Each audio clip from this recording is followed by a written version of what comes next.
I want to talk to our police officers across the country. You have seen what has happened.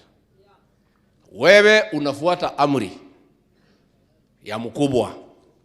Unaenda, munapiga mtu, munaua. Mkubwa analindwa, wewe unakuwa sacrifice, unaenda kotini.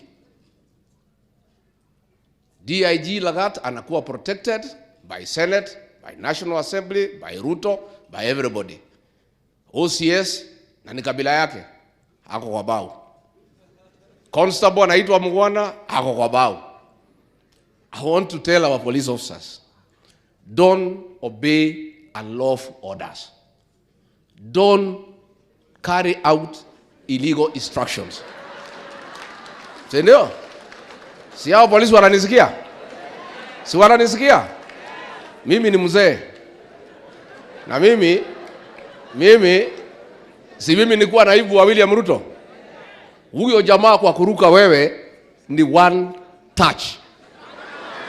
So nyinyi, you police officers, hata kama wewe ni kabila ya William Ruto, sio OCS ni kabila yake, amerukwa hajarukwa. I want to ask our police officers to follow 4 documents as they work. The Constitution of Kenya, 2010. The Penal Code, Chapter 6.3 of the laws of Kenya.